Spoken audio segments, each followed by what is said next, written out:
প্রিয় দর্শক, সংবাদপত্রে বাংলাদেশ অনুষ্ঠান থেকে আমি রেজানুর রহমান আপনাদের সঙ্গে কথা বলছি।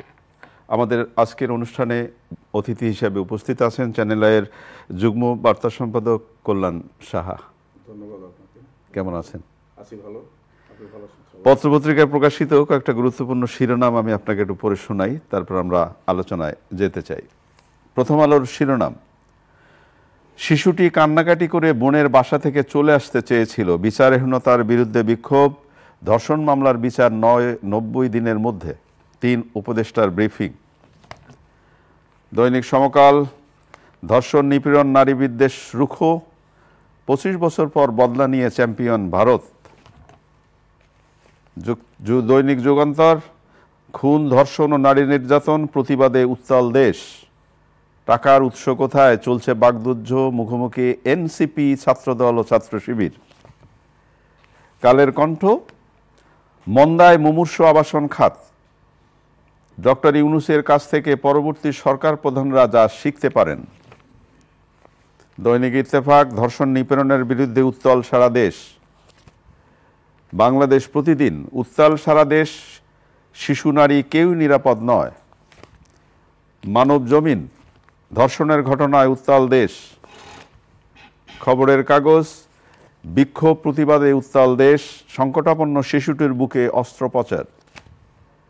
আমাদের সময়, ধর্ষণ ও নিপীড়নের বিরুদ্ধে বাংলাদেশ। দেশ রূপান্তর, ক্ষোভে উত্তাল দেশ, আওয়ামী লীগ নেতা, পুলিশ আমলাসহ 467 জনের দেশত্যাগে নিষেধাজ্ঞা। আমার দেশ, আত্মগোপনে আওয়ামী লীগের সুবিধাভোগী আলেমরা। দৈনিক দিনকাল, ধর্ষণ আতঙ্কে জনপদ। কালবেলার শিরোনাম, শুল্কের 260 কোটি টাকা 10 কুতুবের পকেটে। দৈনিক করতোয়া, ক্ষোভ প্রতিবাদ সর্বত্র। দৈনিক জনকণ্ঠ, দেশ জুড়ে বিক্ষোভ। কল্যাণ সাহা, আসলে শিরোনাম যেভাবে পড়ি পত্রিকার, আজকে সেভাবে পড়লাম না কেন, সব পত্রিকারই একই শিরোনাম, একদম ধর্ষণ।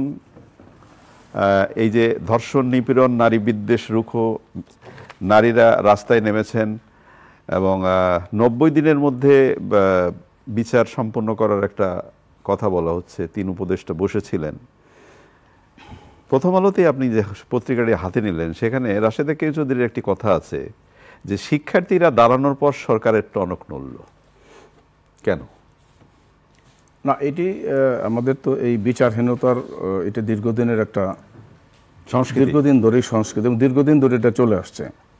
এবং সব কিছুতেই যেমন পুলিশের যে সিস্টেমটা, এটিকে একটি পর্যায় থেকে আন্দোলন, নাড়াচাড়া, হইচই না হলে এটা আমাদের দীর্ঘদিনের একটা সংস্কৃতি চলে আসছে এবং সেটি থেকে আমরা এখন ওইভাবে বেরিয়ে আসতে পারি নাই। যে কারণে পত্রপত্রিকা যখন ছাপা হয়, টেলিভিশনে যখন এটা প্রচার হয়, তারপরে রাস্তায় যখন তরুণীরা, আমাদের যুবক যুবতীরা, ছাত্রছাত্রীরা যখন রাস্তায় প্রতিবাদে উত্তাল হয়ে যায়, তখন টনক নড়ে। এটি নতুন কিছু নয়, এটা দীর্ঘ পরম্পরা, এটা চলে আসছে, এটা এইভাবেই হয়। অনেক ক্ষেত্রে এগুলোকে ধামা চাপা দেওয়ারও চেষ্টা করা হয়।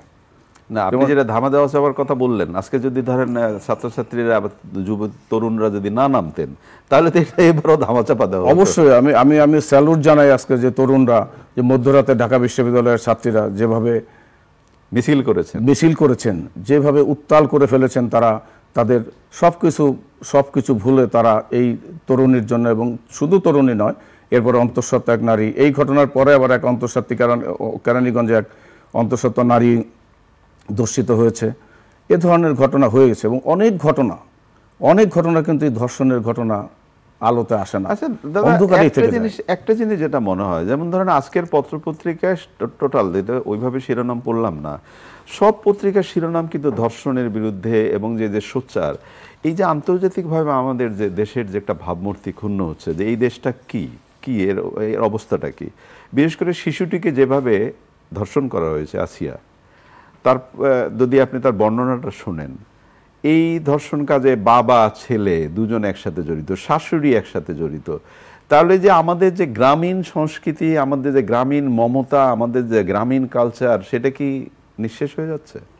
এটি আসলে নিঃশেষ ঠিক আমি আশাহত হতে রাজি না। আচ্ছা, যে একটা আর একটা জিনিস দেখবেন যে যখনই একটা বিষয় শুরু হয়ে যায়, এই যে ধর্ষণ, এটি একটা সিরিজ অফ ধর্ষণ হতে থাকে।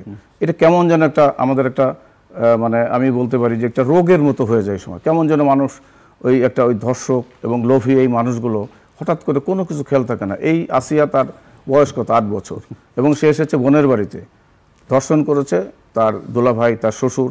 দুলাভাইয়ের শ্বশুর মানে আপনি যখন দুলাভাই শ্বশুর বাবা, মানে শ্বশুর মানে তো বাবা, মানে এই কথাগুলো না উচ্চারণ করতে নিজের ভিতরে বিবেকে লজ্জা লাগে যে কি এটা হয়, মানে এটা কি একজন বাবা বা কি এই একটা বাচ্চা মেয়ে, তার যে এই যে প্রবণতা, এই প্রবণতার বিরুদ্ধে আজকে সারা দেশ হয়তো তোলপাড় হয়ে গেল। আমরা কি আশা করতে পারি যে এই ঘটনার পর আর এটা ঘটবে না? আমরা আশা করতে পারি, আমি আশাহত কখনোই হই না কোনো ব্যাপারে, যে আজকে এই যে তরুণীরা, বিশেষ করে নারী সমাজ, শিক্ষার্থীরা, প্রত্যেকটা সমাজের, কালকে ঢাকা বিশ্ববিদ্যালয়ের শিক্ষকরা তারা রাস্তায় নেমেছেন, নারী পুরুষ নির্বিশেষে, এবং অন্য কর্নার থেকে। বিশেষ করে আমি এটা লক্ষ্য করেছি যে বৈষম্য বিরোধী ছাত্র আন্দোলন, যারা রাজপথে 24-এর অভ্যুত্থান আন্দোলন করেছেন, তারা আবারও এই ঘটনাকে কেন্দ্র করে উত্তাল করে ফেলেছেন, এবং আমি স্যালুট জানাই তাদেরকে এবং চিকিৎসকদের। আমি ঢাকা মেডিকেল কলেজে ওয়ান স্টপ সার্ভিস জানার পর থেকে যে চিকিৎসা ব্যবস্থা করা হচ্ছে, খুবই খুশির খবর এটা, যে ডাক্তাররা একদম জীবন দিয়ে জীবন প্রাণ চেষ্টা করে তাদেরকে বাঁচানোর চেষ্টা করছে। এবং সর্বশেষ যখন তার অবস্থা খারাপ হয়ে গেল, এবং আমাদের আরও কিছু সমাজে অস্থিরতা সৃষ্টি করছে, এটা আমি বলতেই পারি, কেউ আমার উপরে ক্ষুব্ধ হলে বলতে পারি, ফেসবুক, ডিজিটাল মাধ্যমে এবং ইউটিউবে কিছু ভুয়া প্রচারণা, না আপনার উপরে ব্যাধির মতো হয়ে গেছে। কারণ নাই, তার কারণ এই আমরা এখন যে সমাজে বসবাস করছি, যে বাংলাদেশে আমি জানি না, এক শ্রেণীর মানুষ আছে, তারা তাদের বোধহয় খায় দায় ঘুমায় সবকিছু ফেসবুকের মধ্যে, মানে সত্য অসত্য সবকিছু মিলিয়ে যেভাবে সম্ভব। এবং এই যে কালচারটা যেটা শুরু হয়ে গেছে, এবং আপনি দেখবেন যে আপনি একটা খবর দিচ্ছেন পত্রিকায়, টেলিভিশনে, ওই খবরটির প্রতি খুব অনেক বেশিরভাগ মানুষ, মাস পিপল যেটা, তারা কিন্তু এটা বিশ্বাস করে না। তারা ফেসবুকে কি লিখেছে, যানজট হয়েছে কিনা, রাস্তা বন্ধ হয়েছে কিনা, ফেসবুকে দিয়েছে কিনা, আরেকজনকে জিজ্ঞেস করে। এটা বাস্তব সত্য। আজকে এই জায়গা থেকে আমাদের বের করতে হবে। এবং এর অর্থ আমি বলি না যে এটা নিয়ন্ত্রণ, যেহেতু অবাধ তথ্য প্রবাহের যুগে কিছু নিয়ন্ত্রণ করা ঠিক নয়, কিন্তু দেশের স্বার্থে, সমাজের স্বার্থে, আমাদের দেশের ভাবমূর্তি রক্ষার ক্ষেত্রে, এই ক্ষেত্রে মনে হয় সরকারের ভেবে দেখা উচিত। এই যে ডিজিটালি যে অপপ্রচারগুলো হচ্ছে, এটা মারাত্মক। যেমন কালকে একটা এমনি উত্তাল দেশ, তার মধ্যে ফেসবুকে ভেসে গেছে যে এই ধর্ষিতা মাগুরার মেয়েটি মারা গেছেন, অথচ চিন্তা করেন তিনি সিএমএসে তাকে অত্যন্ত নিবিড় চিকিৎসকরা তাকে বাঁচানোর জন্য প্রাণান্ত চেষ্টা করছেন, সিএমএস এর চিকিৎসকরা। এবং কি অবস্থা, সেই সিএমএস এর কমান্ড্যান্টকে ফেসবুকে দিতে হয়েছে, তাকে বলতে হয়েছে, তাকে ঘোষণা দিতে হয়েছে, না মেয়েটি বেঁচে আছে। এই কারণ যেভাবে উত্তাল হয়েছে, মৃত্যুর খবর হয়ে গেলে দেশের তো আরো অজাগতা সৃষ্টি, এবং এটি নিয়ন্ত্রণ করা কঠিন অবস্থা হয়ে যাবে। আপনাকে অনেক ধন্যবাদ। প্রিয় দর্শক, এত স্বল্প সময়ের মধ্যে এই আলোচনা বোধ করি সম্ভব নয়, কিন্তু আলোচনাটা তো আমরা করতেই পারি, এই আশাটা তো করতেই পারি। আমাদের শিশু, আমাদের মা, আমাদের বোন এভাবে ধর্ষিত হবে, এভাবে নিগৃহীত হবে, এইটা তো মেনে নেওয়ার নয়। আসুন যার জায়গা থেকে আমরা নিজেদের পক্ষে ধর্ষণের বিরুদ্ধে দাঁড়িয়ে যাই। ভালো থাকবেন। আগামীকাল নিশ্চয়ই এই সময় আবার কথা হবে। খোদা হাফেজ।